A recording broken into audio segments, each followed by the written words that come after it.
बिस्मिल्लाहिर्रहमानिर्रहीम। अस्सलाम वालेकुम। मैं हूं जलील खान कुलाची। आप देख रहे हैं मेरा यूट्यूब चैनल। फैसलाबाद के अंदर एक कॉल सेंटर के ऊपर छापा मारा गया, जिससे तकरीबन 149 मर्द व खवातीन गिरफ्तार किए गए। और ये कॉल सेंटर कौन मौसूफ चला रहे थे? मलिक तहसीन अवान साहब। मलिक तहसीन अवान साहब का बैकग्राउंड क्या है, उसकी बायोग्राफी क्या है, और इस कॉल सेंटर के अंदर 7 मुख्तलिफ ममालिक से मर्द व खवातीन यहाँ पे क्या कुछ कर रहे थे। इवन की कुछ रिपोर्ट्स तो ये भी आई हैं कि जब NCCI, FIA और इलीट ने वहां पे छापा मारा तो कुछ नीम बरहन्ना मर्द व खवातीन भी वहां पे मौजूद थी। आखिर उस कॉल सेंटर के अंदर क्या कुछ हो रहा था, NCCI को कैसे पता चला, और उसके बाद फिर ये कार्रवाई कैसे हुई, ये सारी तफसील आपके सामने मैं रखूंगा। हुजूरवाला फैसलाबाद का एक गांव है सरहाना वाला, शाहकोट वाली साइड के ऊपर ये आता है। तहसील जड़ावाला है, जिला फैसलाबाद है। वहां पे एक बंदा है जिसका नाम है मलिक तहसीन आवान। ये साबिक चेयरमैन फेस्को भी हैं, यानी 2018 से पहले की बात है। और 2018 के अंदर इस मौसूफ शख्सियत ने PP98 से इलेक्शन आजाद उम्मीदवार में भी लड़ा था और ये मुंतखब भी हुए थे। यानी बड़ी सियासी और मजबूत शख्सियत है मलिक तहसीन आवान। वहां उनका डेरा है और उनके डेरे के ऊपर एक कॉल सेंटर बनाया गया है, जिसको नाम दिया गया है कॉल सेंटर का। बेसिकली तो वे लीगल कॉल सेंटर भी हैं। पाकिस्तान के मुख्तलिफ शहरों के अंदर वो काम भी कर रहे हैं, वो लीगल हैं, रजिस्टर्ड हैं। वहां पे कुछ काम होता है, लड़के लड़कियां वहां पे काम करते हैं, अच्छे काम भी होते हैं। लेकिन कॉल सेंटर की आड़ में आकर बहुत से चीजें जो की जाती है, इवन की जो फहाश चीजें हैं और वो भी की जाती हैं कॉल सेंटर के नाम के ऊपर। बेशुमार फराड भी किए जाते हैं और बेशुमार इलीगल एक्टिविटीज। अब मैं अगर उसकी फहरिस्त आपके सामने रख दूं तो वीडियो काफी लंबी हो जाएगी, वो की जाती हैं। उसके ऊपर बेशुमार वीडियोस मैं बना भी चुका हूं। तो बहरहाल इनकी अपनी रिहायशगाह के ऊपर, इनके अपने गांव के ऊपर, इनके डेरे के ऊपर एक कॉल सेंटर के नाम के ऊपर एक फराड वो किया जा रहा था, जिसमें 7 मुख्तलिफ ममालिक से आए मर्द व खवातीन और पाकिस्तान से ताल्लुक रखने वाले मर्द और खवातीन वहां पे मौजूद थी। 149 मर्द खवातीन को गिरफ्तार किया गया, जिनमें से 131 मर्द और 18 खवातीन थी। बाकी अगर इंटरनेशनल तौर पर बात की जाए तो चीन, जिम्बाब्वे, नाइजीरिया, फिलिपाइन, श्रीलंका और म्यांमार से भी कुछ लोग शामिल थे जिनको गिरफ्तार किया गया है। अब मामला उठा कहां से, शक व शुबात कैसे पैदा हुए कि इस कॉल सेंटर के अंदर कुछ गलत काम हो रहे हैं। बेसिकली कुछ आम शहरियों की जानिब से मुख्तलिफ शिकायत आ रही थी NCCI को, यानी national cyber crime investigation agency जो है उसको। यानी इससे पहले होता यह था कि जो FIA वो इस किस्म के कार्रवाइयां करता था और उनकी ये जिम्मेदारी थी, जो FIA का इदारा था, यानी फेडरल इन्वेस्टिगेशन एजेंसी थी। अब की बार जो है, अब इन कुछ अरसा पहले NCCI और यानी एक उनका एक पार्ट बनाया गया है, एक विंग बनाया गया है FIA का, जो सिर्फ यही काम करता है, यानी national cyber crime investigation agency के नाम से। अब इस कार्रवाई के अंदर FIA भी शामिल थी, इसमें NCCI भी शामिल थी और एलीट फोर्स भी उसमें शामिल थी। अब मामला हुआ कुछ यूं कि मुख्तलिफ शहरियों की जानिब से मुख्तलिफ शिकायत आ रही थी। जब शिकायत आ रही थी तो उनको जब देखा गया कि ये शिकायत जो हैं, ये इन शिकायत के पीछे कौन लोग हैं, यानी वो जो फराड करते हैं, फराड करने के बाद फिर नंबर बंद कर देते हैं, ये नंबर ऑपरेट कहां से हो रहा था।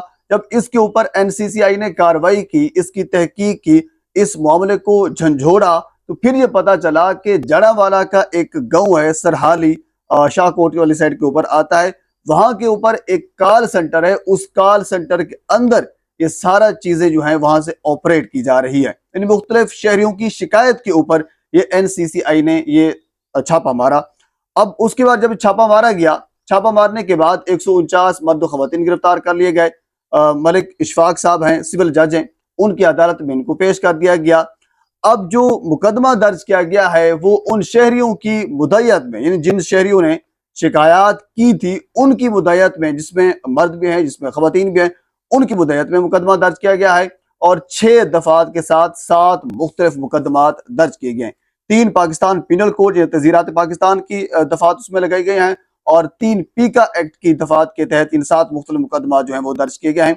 और 7 मुख्तलिफ मुकदमात में मुख्तलिफ की जो सजा है वो 7 साल, 14 साल और कुछ केसेस ऐसे हैं जिनमें उम्र कैद की सजा भी हो सकती है। अब ये कार्रवाई तो की गई है, खवातीन और मर्द को गिरफ्तार भी वहां से किया गया है कॉल सेंटर को भी फिलहाल बंद कर दिया गया है। हमारी इत्तला के मुताबिक जो मलिक तहसीन अवान साहब हैं, जो कि इंतहाई मजबूत शख्सियत हैं, वो इस वक्त गिरफ्तार नहीं हो सके। NCCI या बाकी जो भी कानून नाफिज करने वाले इदारे हैं, उनकी जानिब से छापे मारे जा रहे हैं, लेकिन मौसूफ अभी तक गिरफ्तार नहीं हुए और मौसूफ का नाम जो है वो उस मखसूस लिस्ट में भी डाल दिया गया है ताकि वो पाकिस्तान से ट्रेवल भी ना कर सके। ये बाजार जो रिपोर्ट्स आ रही है वो यही है। अच्छा, ये कॉल सेंटर के नाम से ये मुख्तलिफ जगहों के ऊपर इस किस्म के फराड भी हो रहे हैं। कुछ अर्सा पहले आपको याद होगा जनूबी पंजाब के अंदर भी इस किस्म का एक बड़ा फ्रॉड सामने आया था जिसमें 20 अरब रुपए का फ्रॉड किया जा रहा था। तो इस कॉल के सेंटर के अंदर भी अरबों रुपए के फ्रॉड भी किए जा रहे थे। जब NCCI ने वहां पे छापा मारा, वहां से लैपटॉप्स, कंप्यूटर्स और मुख्तलिफ डिवाइसेस भी वहां उन्होंने अपनी तहवील में ली हैं। और इसके अलावा कुछ रिपोर्ट्स, कुछ जराए ये भी कह रहे हैं उस कॉल सेंटर के अंदर कुछ नीम बरहना और कुछ बरहना मुबैना तौर पर मर्द व खवातीन भी वहां पे मौजूद थे जिनको गिरफ्तार किया गया है।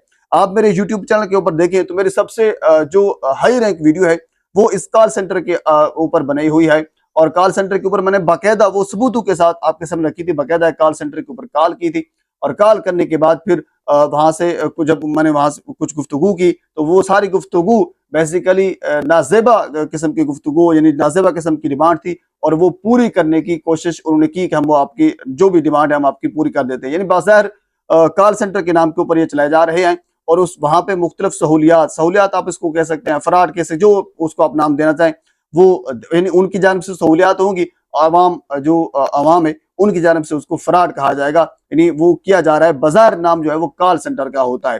तो इस जगह के ऊपर भी कॉल सेंटर के नाम के ऊपर शहरियों के साथ बेसिकली फ्रॉड ये किया जा रहा था कि आप जाकर हम हमारे साथ इन्वेस्टमेंट करें तो इन्वेस्टमेंट आपकी डबल हो जाएगी, या फिर इन्वेस्टमेंट आप करें तो आपको मुनाफा ज्यादा मिलेगा एज कम्पेयर टू बाहर आप किसी और जगह के ऊपर इन्वेस्टमेंट करते हैं। तो ये बेसिकली एक फ्रॉड का एक तरीका था और ये कॉल सेंटर चलाया जा रहा था जो कि उसमें बाकायदा तौर पर कार्रवाई की गई है। अब हम ये उम्मीद करते हैं कि मलिक साहब जो इस कॉल सेंटर के रोहे रवा हैं उसको और बाकी जो भी दीगर साथी, क्योंकि FIR में जो मरकजी मुल्जिम है वो मलिक तहसीन अवान को और जो दीगर हैं उनको साथी मुल्जिमान के तौर पर भी रखा गया है। तो अब उम्मीद यही है कि इनके खिलाफ जो भी कानूनी कार्रवाई होगी वो होगी और इसके बाद फिर जो अगला अमल होगा मैं आपके सामने जरूर रखूंगा।